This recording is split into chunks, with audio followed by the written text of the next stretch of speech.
saam?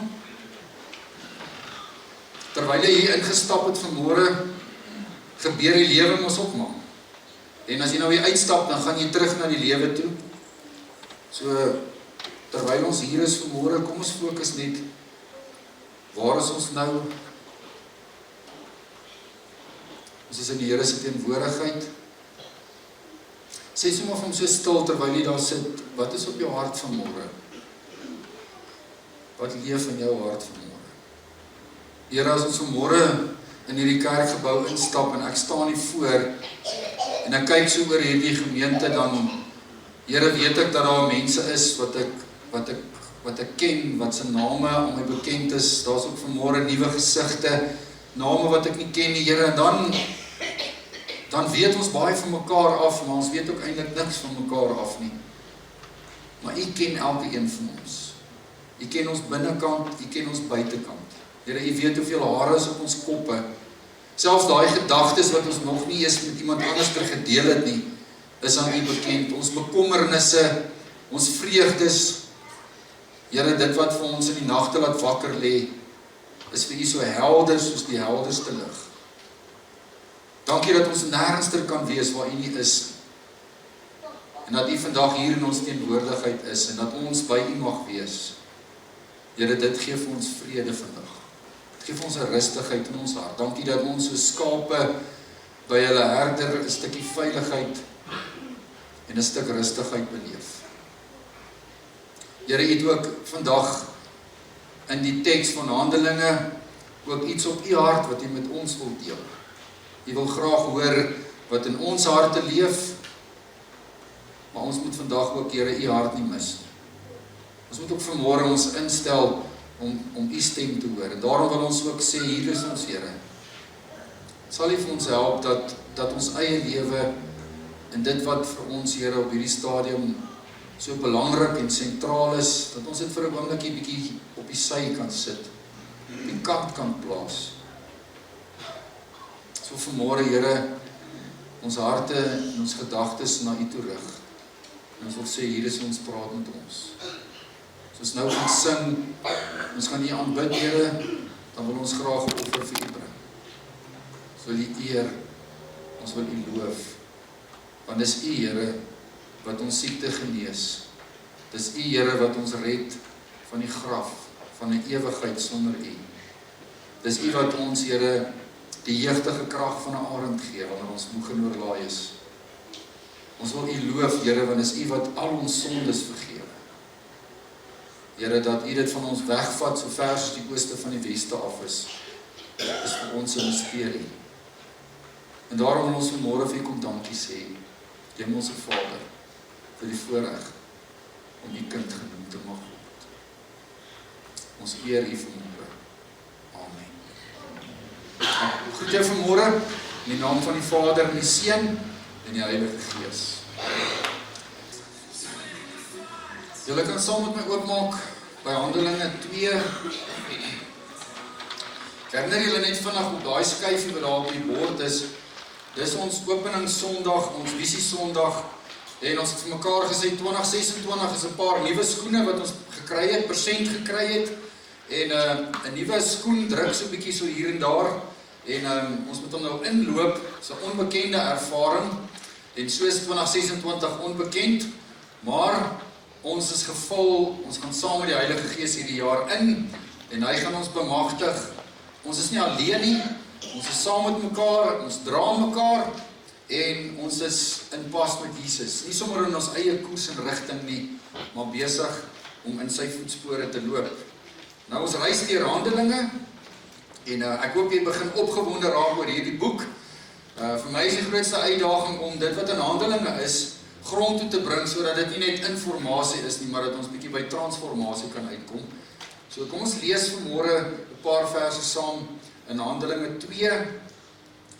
As julle nou laasweek saam met my is, dan sal julle onthou, die Heilige Gees is uitgestort daar in die boventrek. Hulle het vir 10 dae daarvoor gewag, en toe het die Heilige Gees op 'n wonderbaarlike manier daar tevoorskyn gekom, en hulle dit beleef en ervaar. En onthou wat ons laas keer gesê het, die vuur het nie net op een persoon se kop gaan sit nie, dit was op elkeen se kop, en daarmee is sommer net die simbool wat sê, die Heilige Gees en die uitstorting van die Heilige Gees is nie net vir 'n paar gelukkige eienaars en wenners beskore nie. Dis vir elke wedergebore kind van die Here, is dit tot beskikking. Party mense het gesê, toe hulle in hierdie tale begin praat, en oor hierdie wonderwerke van God, in al hierdie verskillende tale begin getuig, dat hierdie ouens dronk is, dat hulle te veel soetwyn gedrink het. En ander ouens het nuuskierig daarna gekyk en gesê, maar wat is hier aan die gang? Wat is hier aan die gebeur? En dan, as ons in vers 14 lees, gaan so vinnig hier en daar dalk 'n paar verse los, ek gaan vir jou 'n paar op die bord sit. Maar kom ons lees net so begin. Ons het net iewers ons 'n bietjie aan die begin daar in vers 14, toe staan Petrus nou op, né? Saam met die ander 11. Julle kan onthou, Matthias is nou die nuwe apostel in die plek van Judas Iskariot, hulle is nou weer 12, en hy staan op, saam met die ander 11, onder leiding van die Heilige Gees, spreek hy nou hierdie mense toe, hierdie duisende mense wat hier om hulle is, Jode, en julle almal wat nou hier in Jerusalem woon, want hulle is daar vir 'n baie belangrike fees. Ek moet vir julle verduidelik wat nou hier aan die gebeur is. Luister nou wat ek gaan sê. Dis nou eers die 9de uur, of dis eers 9 uur, ekskuus, die 3de uur, party van julle vertaling sê die 3de uur, onthou nou net, hulle begin 6 uur in die môre, die nuwe dag begin 6 uur. So 9 uur is 1, 2, 3, 12 uur is 9de uur, 6de uur, 3 uur vanmiddag is die 9de uur. So as die evangeliste skryf, sê Jesus is op die 9de uur dood, dan beteken dit 3 uur die middag. So dis 9 uur die oggend hier sê hy, dis nog te vroeg om dronk te wees. Hier het gebeur wat die profeet Joël gesê het. Nou julle kan 'n bietjie gaan lees in Joël 2 vers 28 tot 32, daar word 'n profetiese rede gegee dat die Gees van God gaan uitgestort word. En dan vertel hy vir hulle, haal hy eintlik daai teks aan, julle kan 'n bietjie gaan lees in Joël 2 vers 28 tot 32. En dan vers 21 sê hy, so sal dit dan wees, elke een wat die naam van die Here aanroep, sal gered word. En dan vertel hy vir hulle die evangelie. Dan deel hy vir hulle, vers 22, die evangelie. Hy sê vir hulle daar, wat gebeur het. Israeliete, luister na die woorde.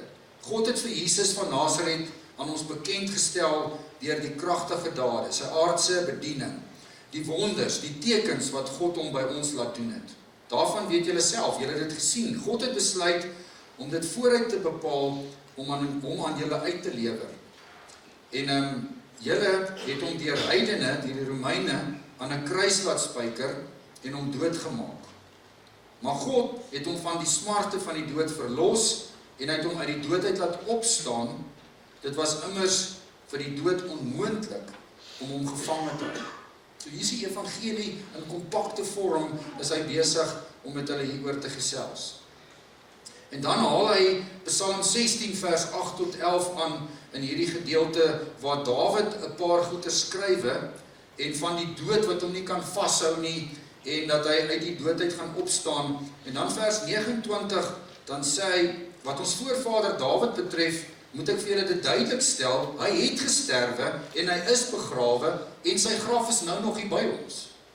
So hy trek die lyne vir hulle, maar hy was 'n profeet en hy het geweet dat God met 'n eed aan hom beloof het dat een van sy nakommelinge op die troon sou sit. So wetende of nie wetende, deur die Gees van God het Dawid hier in Psalm 16 eintlik geprofeteer en eintlik gesê wat gaan met Jesus eendag gebeur.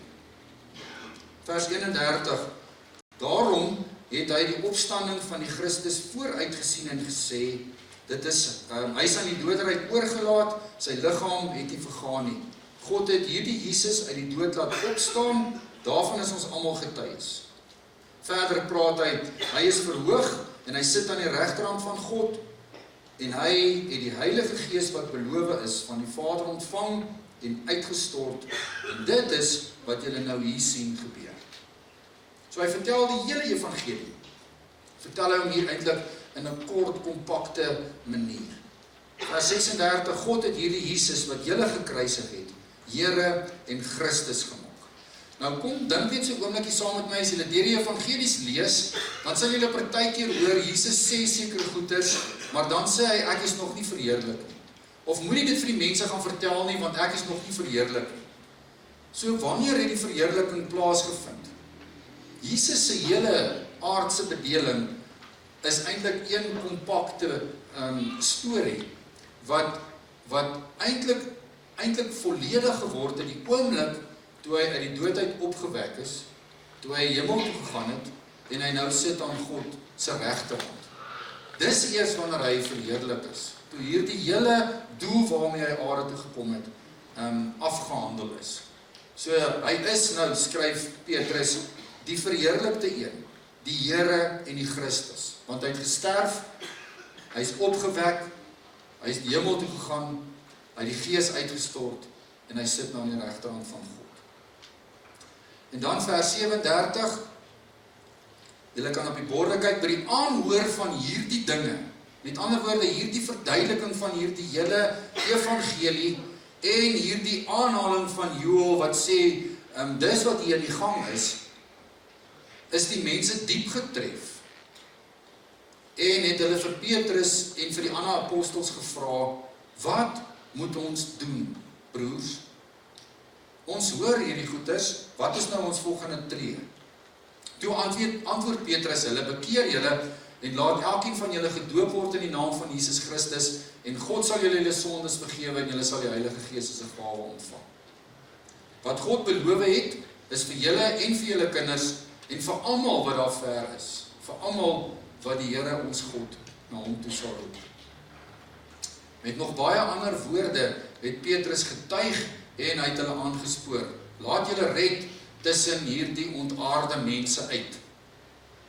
Die wat sy woorde aangeneem het, met ander woorde wat die evangelie wat hy nou verduidelik het, hulle eie gemaak het, is gered, hulle is gedoop, en omtrent 3000 mense is op daardie dag by die getal van die gelowiges gevoeg. Hulle het hulle heelhartig toegelê op die leer van die apostels, die onderlinge verbondenheid, die gemeenskaplike maaltyd en gebede. Die apostels het baie wonders en tekens gedoen, en dit het almal met diep ontzag vervul. Al die gelowiges was eensgesind, hulle het alles met mekaar gedeel. Hulle het hulle grond en besittings verkoop, en die geld aan almal uitgedeel volgens elkeen se behoefte. Hulle het almal elke dag getrou by die tempel by mekaar gekom, van huis tot huis die gemeenskaplike maaltyd gehou, hulle kos met blydskap en in alle eenvoud geëet, en hulle het vir God geprys. Die hele volk was hulle goedgesind gewees, en die Here het elke dag mense wat gered word, by hierdie gemeente gevoeg.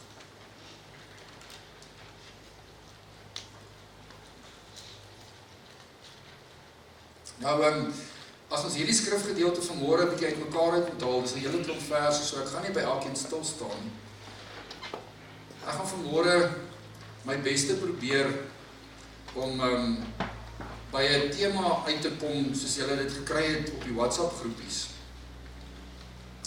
En dan van daar af vertrou ek die Heilige Gees dat hy met dit wat ons hier gehoor het en wat hier gebeur het, dat dit ook met ons sal werk en dat ons daarmee sal huis toe gaan. Dat ons nie net vandag saad in ons sakke sal by mekaar maak nie, maar dat hierdie saad sal groei, dat ons nie net informasie by mekaar maak nie, maar dat transformasie sal plaasvind. Ek wil eintlik vanmôre een van hierdie tafels wat jy by Takealot koop, hier op die verhoog uitstal. Miskien het jy al so enige gekoop, ons het nou so onlangs so ervaring gehad, my het vir so 'n tafel gekoop, in 'n boks daar by haar aangekom. En alles wat nodig is vir hierdie tafel, al die parte was daar gewees. Al die skroewe en al die moere, alles was daar, maar alles was los gewees. So wanneer hierdie tafel nou aan mekaar gesit word, en hierdie skroewe en hierdie boute en hierdie moere is nie vasgedraai nie, dan is hierdie maar 'n wankelrige dingetjie. Nou ons het so 'n wankelrige tafeltjie in ons huis. Ek gaan nie vir julle sê wat die een nie, maar net nou kom julle daar by ons en dan gaan jy agterkom wat die een dit is. Dis 'n geheime tafel daar in ons huis. een poot van hom se moere en sy skroewe is nie meer so lekker nie. So hy het so 'n wobbelragge affairetjie. As jy hom genoeg druk, en jy sit genoeg druk op hierdie tafeltjie, gaan hierdie tafeltjie in mekaar val. Dit lyk op die oog af heeltemal oké, maar my hart krimp altyd so as ek die koffie en die tee en alles daar neersit, want ek weet nie wat gaan daai dag gebeur, wanneer daai pootjie gaan uithak en alles op die grond gaan wees. Dit funksioneer alright reg, maar hierdie losboute en skroewe waarborg nie die goeie funksionering van hierdie tafeltjie verder. Hier's my las wat ek in my hart dra hierdie week, terwyl ek met hierdie teks besig is. As ek hierdie teks lees en ek sê, Here, wat moet ons hieroor vir mekaar sê? Wat moet Basileia gemeente uit hierdie stukkie skrifgedeelte vanmôre hoor? Dan wil ek vanmôre vir jou sê dat baie kerke val nie uit mekaar uit, omdat hulle nie genoeg aktiwiteite het en met genoeg goed besig is nie. Baie kerke en gemeentes reg oor die wêreld val uit mekaar uit, omdat hulle skroewe en boute los is. Wanneer 'n gemeente se skroewe en se boute stewig vas en diep ingedraai is hierdie gemeente eintlik onwankelbaar. En dan kan die Heilige Gees saam met hierdie gemeente wonderlike goed doen.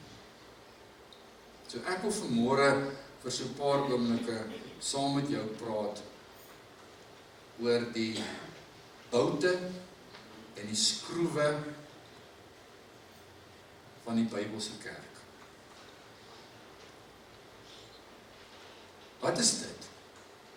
Wat is die boute en die skroewe van die Bybelse kerk hier in Handelinge, wat hierdie kerk sterk gemaak het, en wat hierdie kerk reg opgehou het? Kom ons gaan vanmôre 'n bietjie terug na die basics toe, van Bybelse kerk. Nou as jy dit vanmôre so saam met my bekyk en daaroor dink, dan is die eerste belangrike ding as ons in hierdie teks lees, dan moet ons gaan stop by daai paar verse in vers 37 en verder.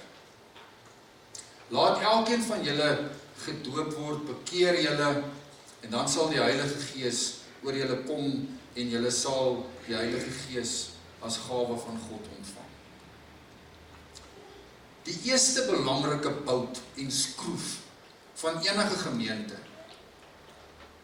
is of die gemeente nog glo in bekering en wedergeboorte. As ek hierdie teksgedeelte lees, dan besef ek so mooi, Petrus is besig om te verduidelik wat hier aan die gang is. Vir party is dit dronk mense, vir ander mense raak daar 'n stukkie nuuskierigheid los in hulle. Dan kom verduidelik hy vir hulle wat hier in die gang is. Hy vertel vir hulle van Jesus en wie Jesus is, en dan vra hulle vir hom, maar wat nou? Wat moet ons nou doen? En dan is sy volgende woorde, bekeer julle. Bekeer julle. En dis die eerste belangrike ding waaroor ons vanmôre so 'n bietjie gesels. Dis die basics van hierdie eerste gemeente. Hulle het by bekering begin. En wat beteken hierdie woord? Hierdie woord hier beteken in die grondteks, jy moet anderster dink. Jy dink anderster. Waaroor? Waaroor? Jy moet anderster dink oor, hoe kom jy in 'n vredeverhouding met God?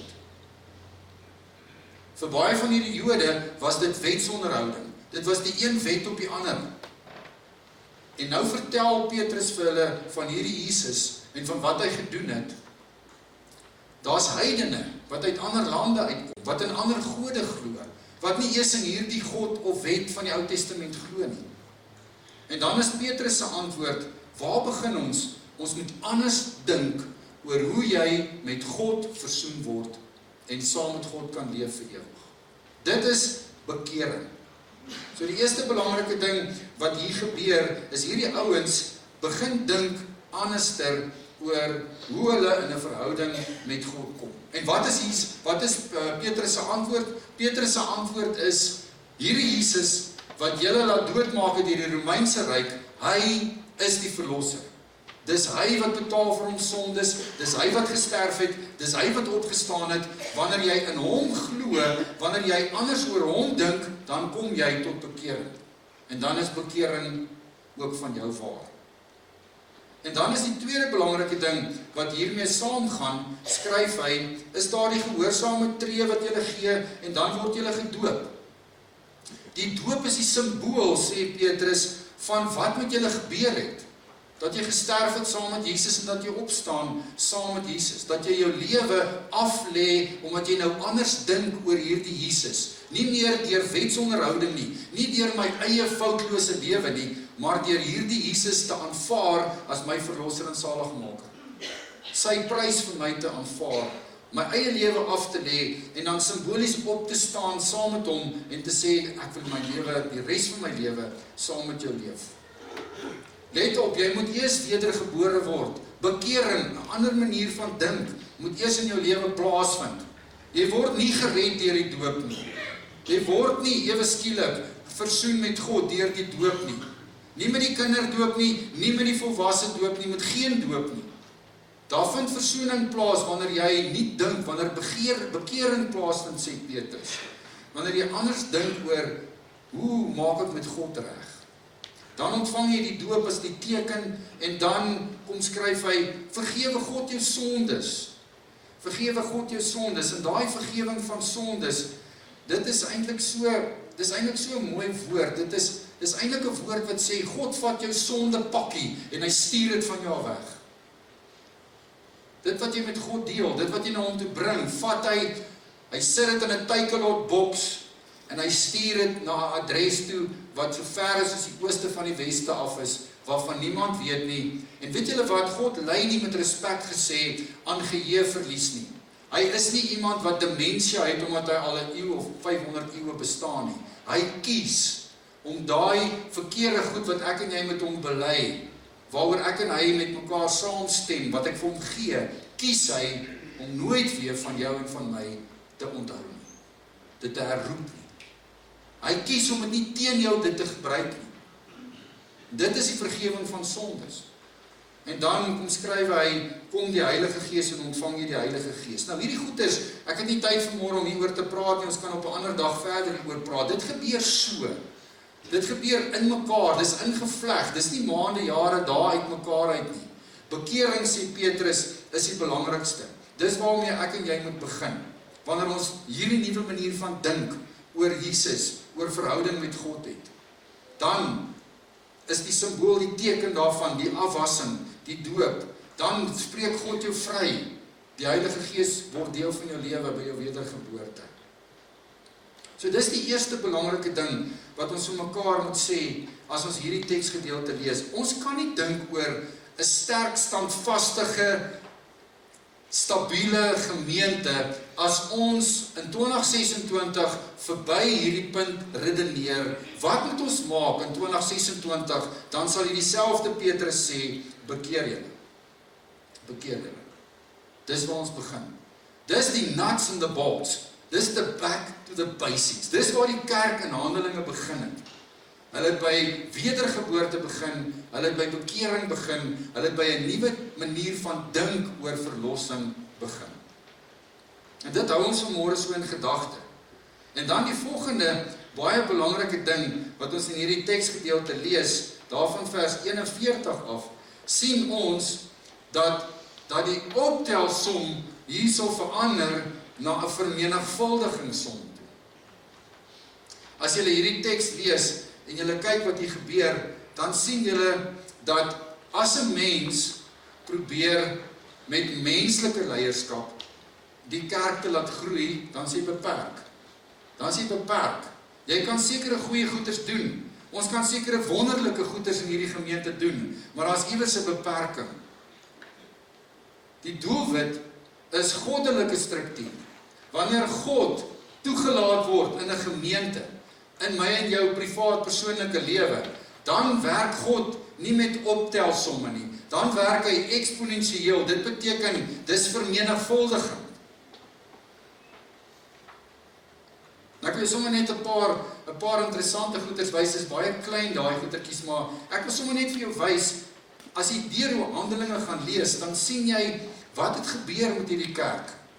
Hierdie kerk, 3000 mense, het anders begin dink op een dag, oor Jesus, en oor die verlossing, en hulle is toegevoeg by hierdie kerk.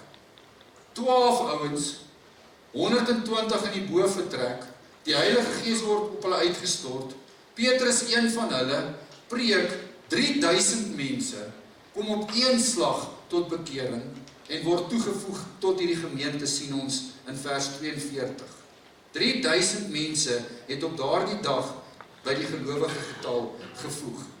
En dan as jy so 'n bietjie verder gaan lees, en jy lees in Handelinge 6 vers 4, dan staan daar so, ons sal dan al ons aandag aan gebed en aan die bediening gee, nie 6 nie, 4 vers 4, staan daar so, baie van die mense wat hulle prediking gehoor het, het gelowig geword. En die getal van hierdie gelowiges het aangegroei tot omtrent 5000 toe. En as jy dan 'n bietjie verder lees, en jy lees in 5 vers 28, dan sien jy, wat gebeur daar? Het ons julle nie uitdruklik belet om die mense in hierdie naam te leer nie? Nou lê die hele Jerusalem vol van hierdie leer. Sien julle eksponensieel? En as jy dan gaan na hoofstuk 6 vers 7 toe, dan staan daar, die woord van die Here het verder versprei, die getal gelowiges in Jerusalem het geweldig toegeneem. Selfs 'n groot aantal priesters het gelowig geword. En dan as jy in hoofstuk 21 vers 20 gaan lees, dan staan daar so, dat so baie mense in Jerusalem tot nuwe insig gekom, anders begin dink oor Jesus, en toegevoeg by hierdie getal, dat dit eintlik ontelbaar was. So die eerste belangrike ding van 'n gemeente, 'n bout wat moet vas wees, is, glo ons nog in bekering? Glo ons nog in wedergeboorte? Glo ons nog dat 'n mens iewester anderster moet dink oor verlossing, as vanuit jouself uit? En dan die tweede belangrike ding in hierdie teksgedeelte, gebeur daar iets, nou, wanneer mense toelaat, dat die Gees van God met hulle bedrywig raak. Nou, ongelukkig is dit nou nie 'n prentjie wat ons oralster sien nie.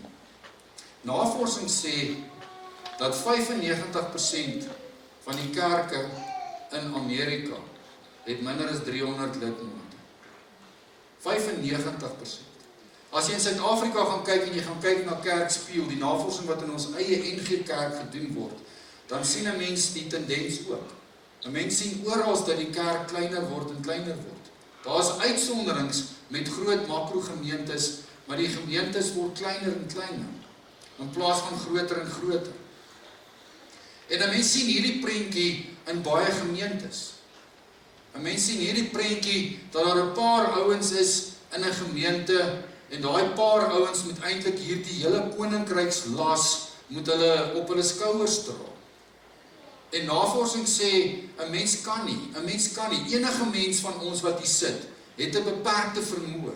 Jy kan net tot op 'n punt kom, en dan kan jy nie meer verder vir 'n klomp mense sorg, of 'n impak in hulle lewe maak. Nou hier gebeur 'n baie interessante ding. 3000 mense op een dag.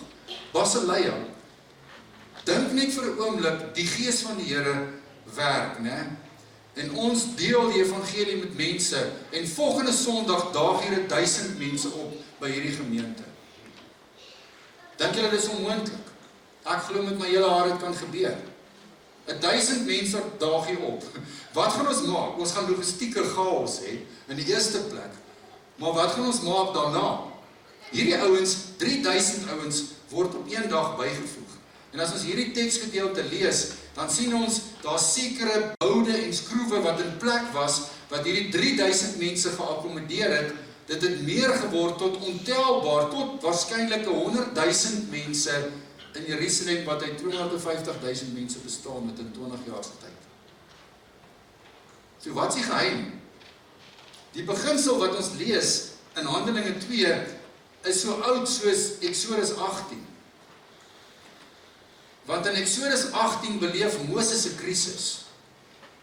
Die ouens is uit Egipte uit, hulle is in die woestyn, en dis so 'n miljoen of wat ouens wat saam met Moses en die stamleiers is, en hulle moet nou hierdie nuwe era van hulle lewe met hulle ingaan. En 'n mens lees daar in Exodus 18, dat Moses kry dit dood eenvoudig net nie reg, om hierdie miljoen mense se behoeftes te diens nie. Dis net te veel mense, die volk is net te groot. En weet julle wat is die gevolg? Dat hy kry swaar, en hy doen eintlik 'n onreg aan hierdie miljoen mense.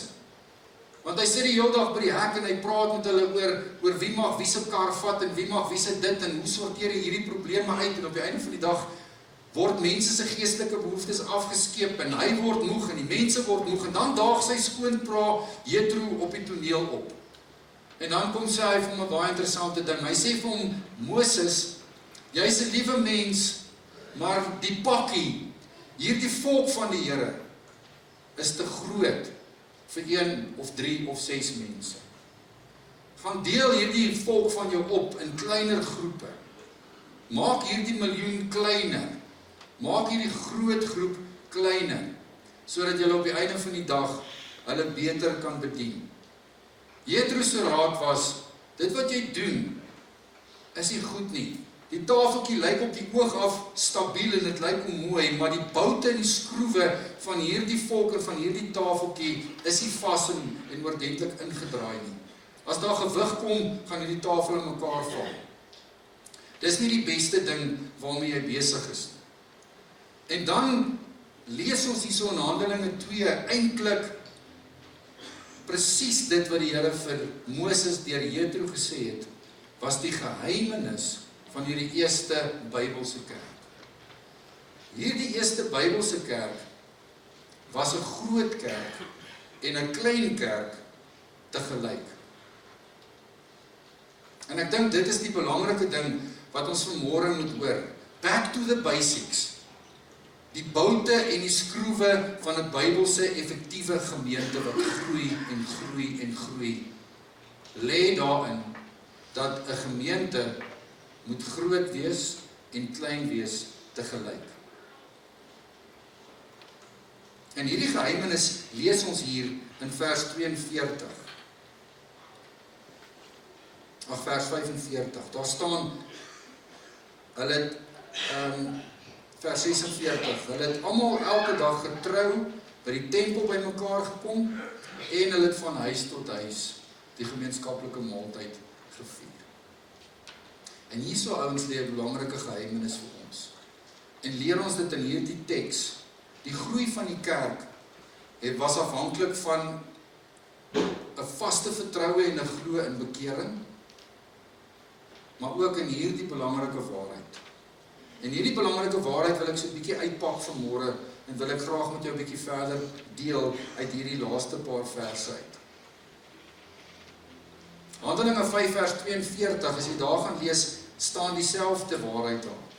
Daar staan geskrywe, hulle het elke dag, het hulle bymekaar gekom, hulle het nie opgehou om by die tempel en in hulle huise bymekaar te kom, om te leer van die evangelie en om die evangelie van Jesus te verkondig.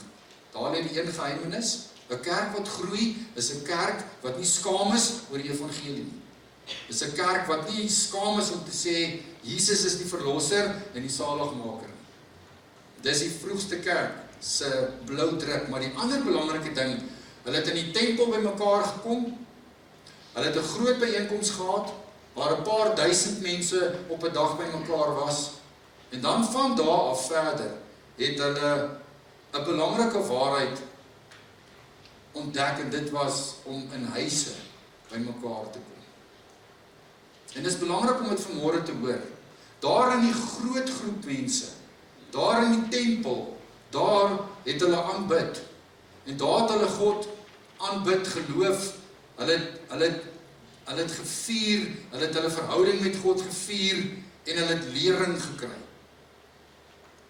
Maar in die huise, het hulle gemeenskap beleef, het hulle persoonlike sorg beleef, en het hulle disippels in hulle groei van disippelskap het hulle beleef en ervaar. 'n moderne prentjie van dit is iets van dit. Dit gebeur elke Sondag hier. En dis 'n wonderlike ding wat gebeur. Dit wat in Handelinge gebeur het, Handelinge 2 en Handelinge 5 in die vroegste kerk, gebeur elke liewe Sondag hier. Ons kom nie in die tempelplein en die tempelpoorte bymekaar nie. Ons kom as 'n groot groep, as Basileia gemeente, kom ons hier in die kerkgebou bymekaar. En wanneer ons hier bymekaar kom, gebeur dieselfde goed. Ons loof die Here, ons aanbid die Here, ons vier sy hand in ons lewe. Dit presies wat ons vanmôre gedoen het, toe ons gesing het, ons dink aan hoe hy in ons lewens 'n werklikheid is. Maar dan is daar 'n ander stukkie wat ontbreek, en daai ander stukkie is hierdie belangrike waarheid wat ons in kleiner groepe nie ervaar. En in 'n kleiner groepie gebeur daar iets wat nie hier gebeur op 'n Sondagmôre. In 'n klein groepie vind daar 'n paar goed plaas wat onmoontlik is om te gebeur hier. So daarom as ons na Basileia gemeente kyk, dan is ons die Here so dankbaar vir elkeen van julle wat hier is op 'n Sondag. Maar dis 'n tafeltjie wat staan, en hierdie tafel is op die oog af, is dit 'n funksionele tafel en dit lyk reg en goed, maar ons boute en ons skroewe is iets wat los. En op hierdie stadium funksioneer ons gemeente nie optimaal nie. Want daar's iets wat ek en jy van hierdie vroeë kerk ontdek, vanmôre dalk herontdek.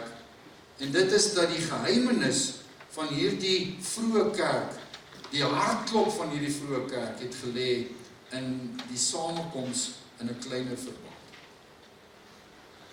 En as jy dit vanmôre hoor, dan is daar klaar 'n stuk allergie wat hier in jou gees opstoot, en 'n klomp leers wat jy trek, en jy sê vir jouself, ag Jesus, nou gaan ons alweer op hierdie paadjie. Ek kan nie vanmôre anders as om vir jou te sê, as ons dink oor the basics of the church, van die Nuwe Testament, as ons oor die boute en die skroewe dink van 'n stabiele, sterk, groeiende kerk, in die vroeë kerk, maar in 2026 is dit die Bybelse raad. Dit kom van Jethro af, aan Moses, hier via die Heilige Gees, aan die vroeë kerk, tot by my en jou vandag.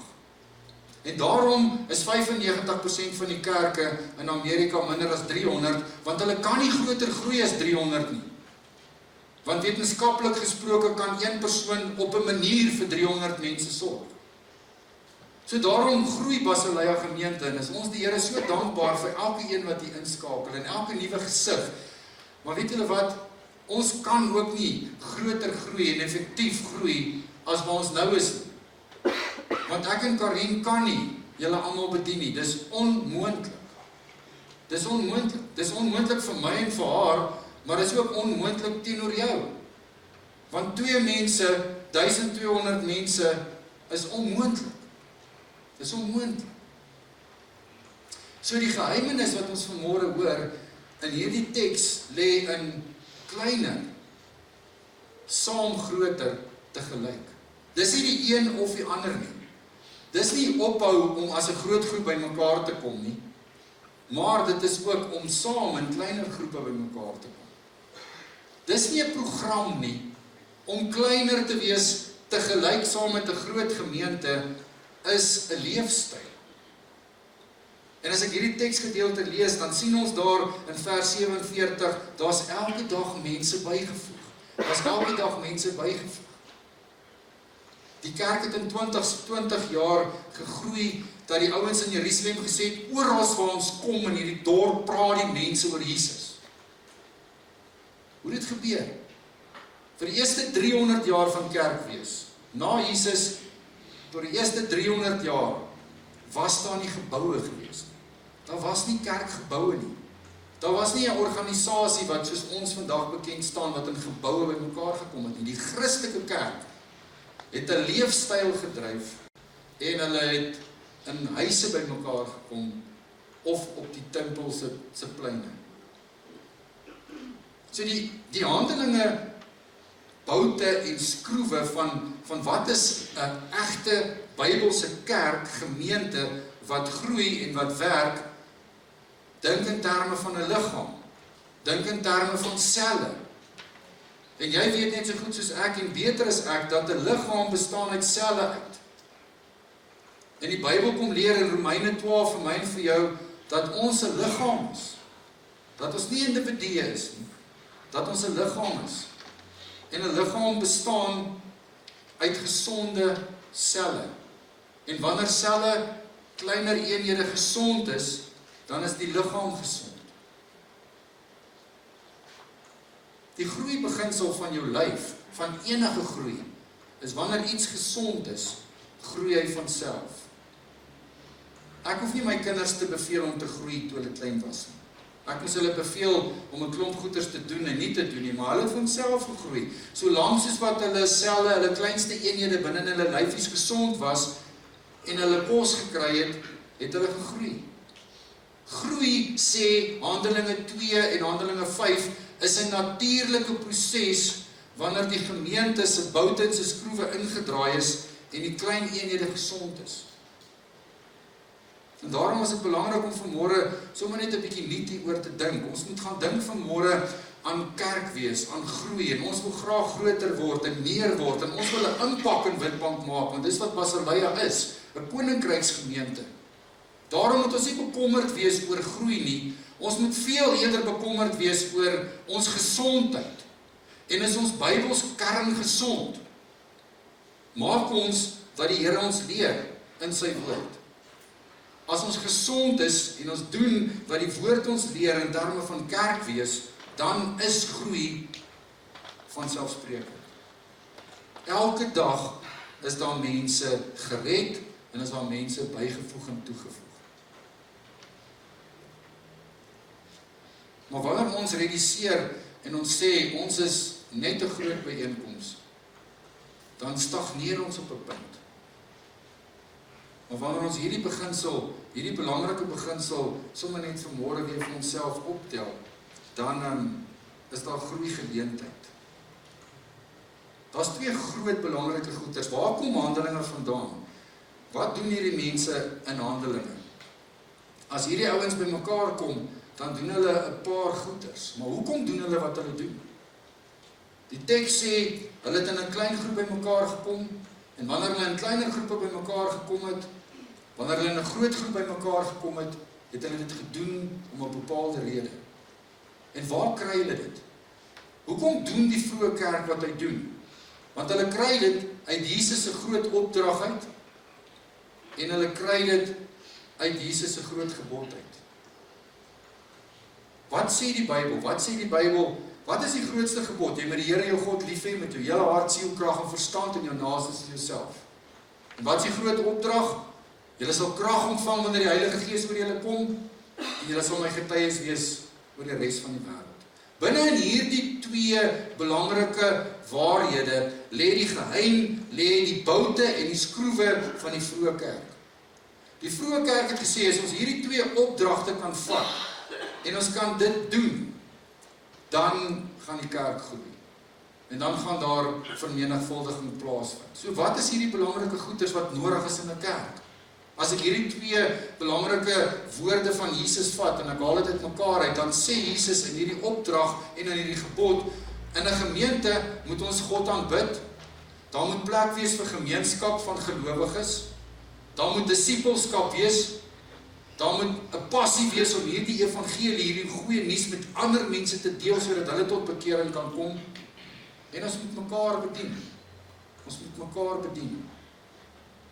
So dis die belangrike goeders wat in 'n groeiende gemeente moet gebeur. En dis wat ons in Handelinge lees. En as ons nou hierdie 5 goed vat, en ons gaan kyk wat het gebeur in hierdie klein groepe, dan sien ons hierdie ouens, in hierdie klein groepe, wanneer hulle bymekaar gekom het 8 goed gedoen. En so terwyl hulle hierdie 8 goed gedoen het, skryf die Bybel, was die volk goedgesind om hulle, het hulle 'n impak in die gemeenskap gehad, en is daar elke dag mense by hulle gevoeg. Hulle het nie 'n sosiale media gehad nie. Hulle het nie 'n kerkgeboue gehad nie. Hulle het nie Facebook gehad nie. Hulle het niks gehad nie. Al wat hulle gehad het was Klein groepies mense wat op 'n getroue basis by mekaar gekom het. Die teks sê, die wat sy woorde gehoor het, 3000 van hulle het daardie dag by die getal gekom. En dan vers 4:42, hulle het hulle heelhartig toegelê, hulle was passievol, hulle het dit gedoen wat hulle moes doen. Wat het hulle gedoen? Hierdie 8 goed.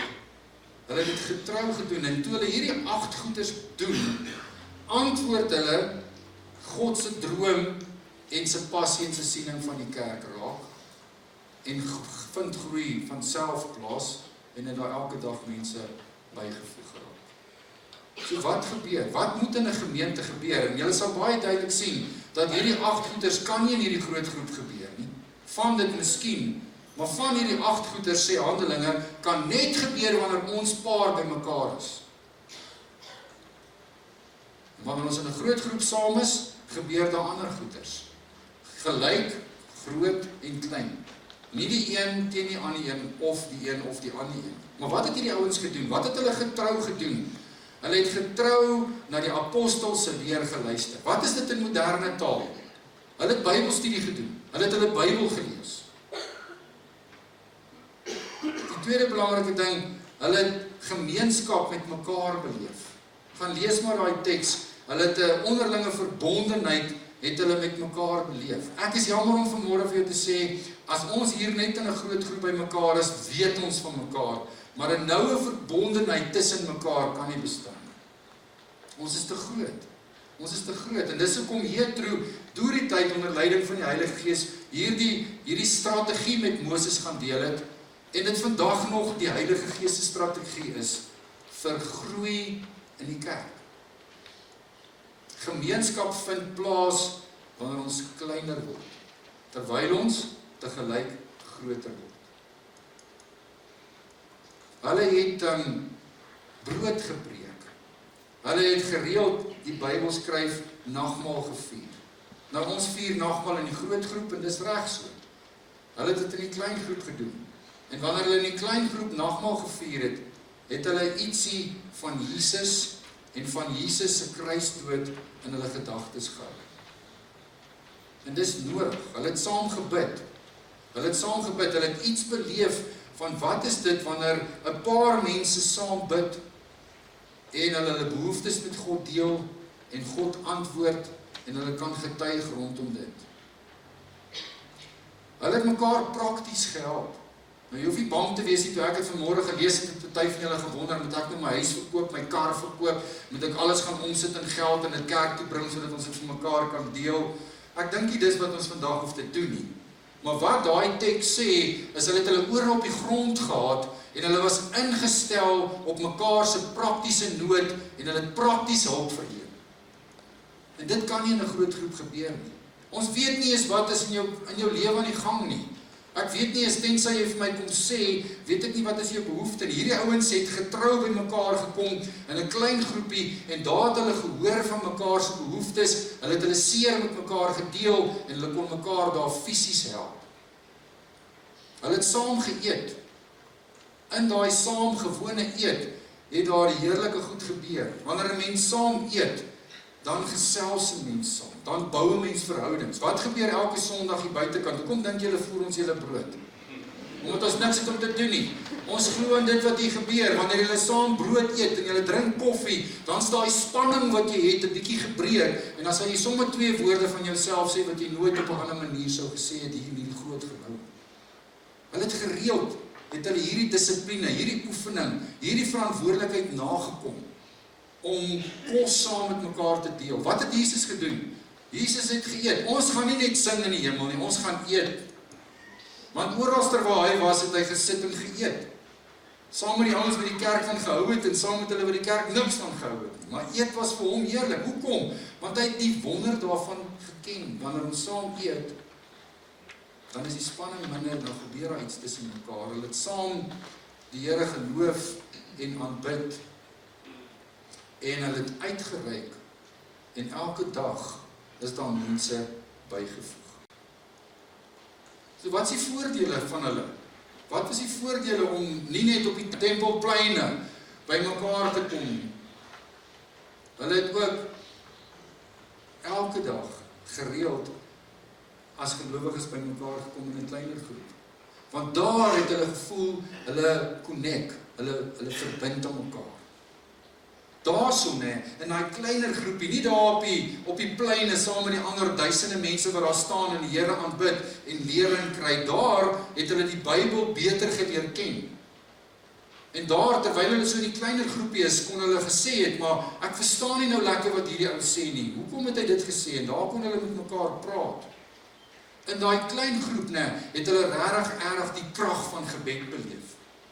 Want as ons in 'n groot groep hier bid, dan bid ons, maar jy kry bitter min terugvoer van wat gebeur het in gebed. In daai klein groep het hulle die voordeel gehad van, hier bid ons, hier praat ons met God oor 'n ding, hier gebeur iets, en ons vat mekaar se hande, en ons dra mekaar se laste, en ons sien hoe hierdie gebed in aksie werk.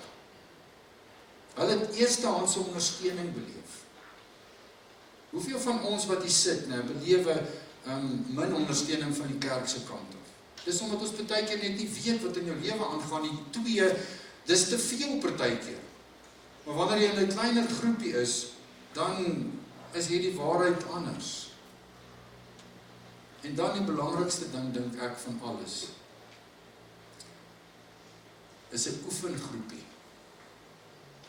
Dis 'n oefengroepie om te sterf in jouself, en jou eie ek neer te lê, en te leer om ander mense en ander se behoeftes bo jou eie te stel, om diensbaar te wees, om te gee en te neem, om foute te maak. In hierdie groot groep wat ons hierso sit, het ons nie daai voorreg nie. Hier bou ons nie karakter nie. Hier kry ons informasie, op saad, en jou sak word voller en voller, en jy is dalk al vir 20, 30 jaar hier, maar as jy vanmôre eerlik moet wees, dan sê jy, my karakter het nog nie regtig verander die laaste jaar of 3 of 6. Want jou karakter verander nie hier nie. My karakter verander wanneer ek saam met 9 van julle ander ouens of 10 van julle ander ouens by mekaar kom, en ons loop op pad saam met mekaar. En ons het die vrymoedigheid daar om met mekaar 'n oop pad te loop. Dis wat hier gebeur het. So daarom wil ek vanmôre sommer net vir jou herinner aan die wonder hiervan, en die onderste dingetjie wat sê, die kerk is nie 'n toeskouersport nie. Wanneer ons net in die groot pleine by mekaar kom, en ons kom net op 'n Sondagmôre hier by mekaar, dan mis ons hierdie belangrike boute en skroewe wat die eerste gemeente sterk gemaak het en 'n groeiende gemeente gemaak het. Want wanneer jy op die pleine alleen kom, dan word jy 'n toeskouer. Maar wanneer jy deel word van 'n kleiner groepie gelowiges, soos hierdie kerk, dan word jy 'n deelnemer. Dan word jy 'n deelnemer aan dit wat God in gedagte het. Ek wil sommer vir julle 'n interessante storie vertel. As julle vir Rick Warren ken, dan kan julle 'n bietjie sy goed gaan lees. En Rick Warren het iewers in sy lewe in 2013 'n groot gemeente gehad met 'n klomp van hierdie klein groepe, want hulle glo 100% aan hierdie Bybelse model wat op hulle eie pad loop, maar ook op 'n Sondag by mekaar kom. Pleeg sy kind selfmoord. En hy sê hy het self in so 'n klein groepie behoort. En toe hy die dag hoor dat sy kind selfmoord gepleeg het, toe kom sy groepie, sy klein groepie, nie die 20, 30.000 mense van hulle groot byeenkoms op 'n Sondag nie, sy 10 mense, wat hy elke week mee saam skouers skuur, wat hy die waarde van beleef, wat ons nou net met mekaar gedeel het, vat hulle hom in sy hand, loop hulle saam met hom na sy seun se woonstel toe, sluit hulle die deur oop, gaan hulle saam met hom om sy dooie kind op te tel. Hy skryf, as dit nie vir my klein groepie was nie, then I've lost my sanity. Ek sou dit nie gemaak het nie. En dan gaan hy met 4 maande, gaan hy af en doen hy niks. Hy preek nie, hy praat nie, hy doen niks. En toe hy terugkom na 4 maande, toe groei hulle gemeente met 4000 lidmate. Want sien, hulle gemeente bestaan nie net uit een ou uit wat die charisma is, en wat die energie is nie. Hulle bestaan uit duisende klein groepies, wat vir mekaar omgee, en wat in daai tyd die gemeente verder gevat het, toe hy nie kom.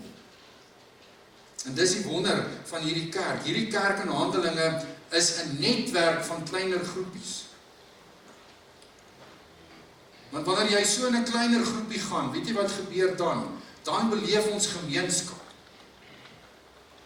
Hier weet ons van mekaar. Maar die kerk, die boute en die skroewe van die vroeë kerk, het nie net van mekaar geweet nie. Hulle het gemeenskap met mekaar gehad.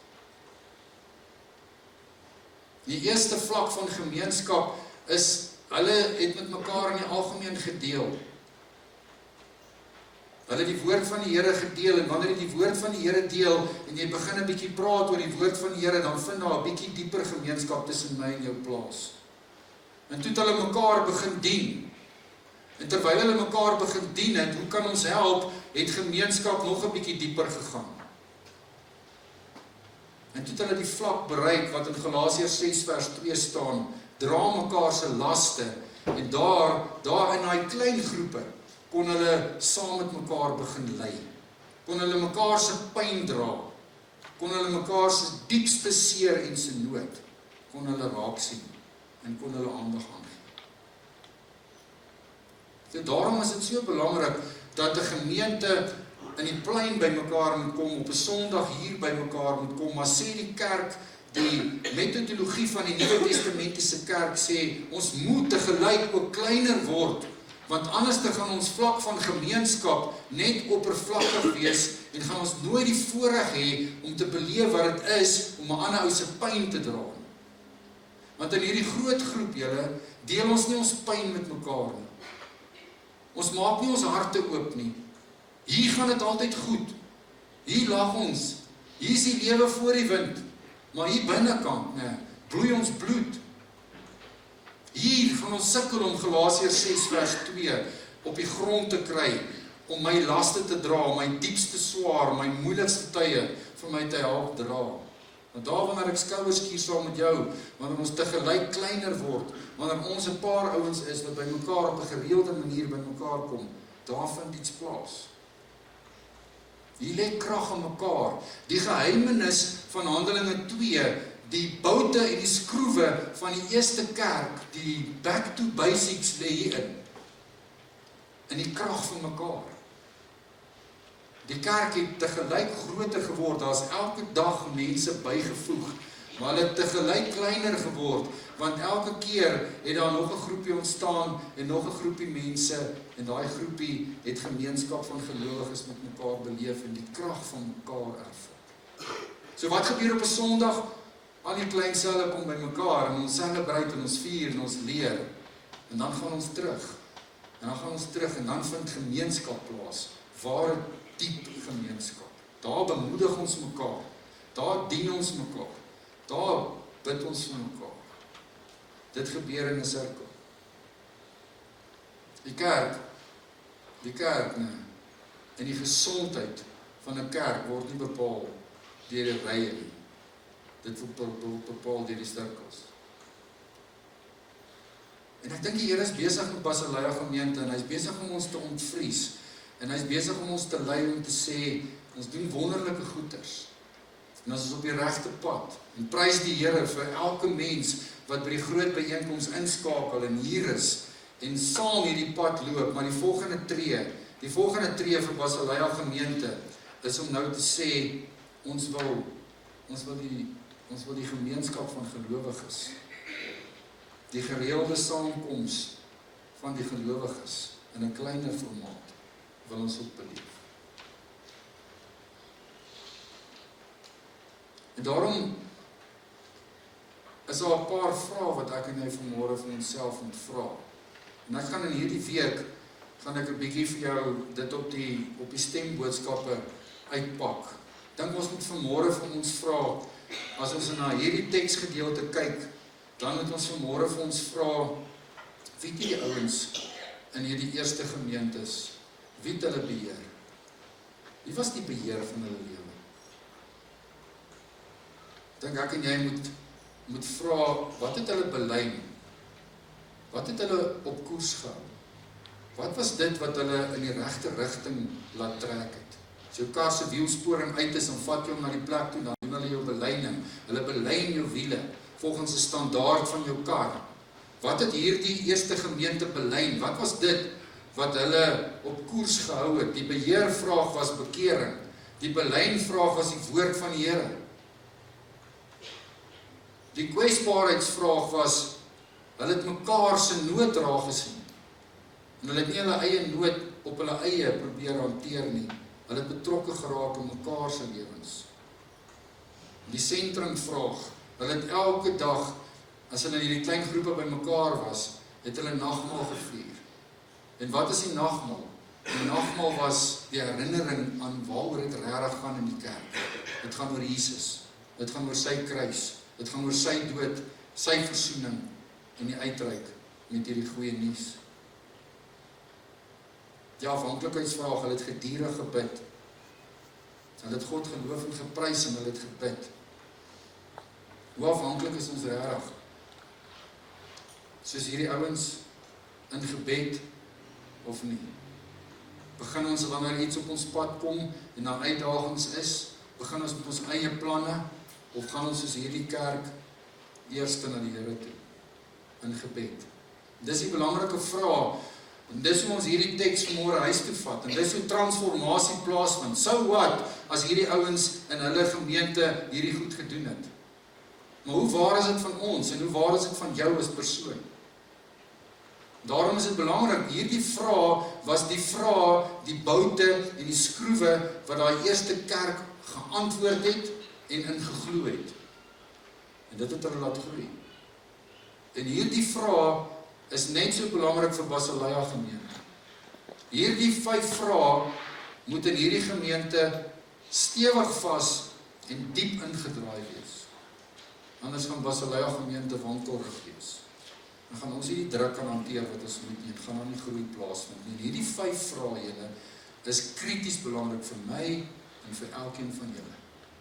Want elkeen van ons is 'n klein selletjie binne in hierdie gemeente. En wanneer hierdie 5 vrae gesond is in jou lewe, dan loop dit oor na 'n paar ander ouens se lewe.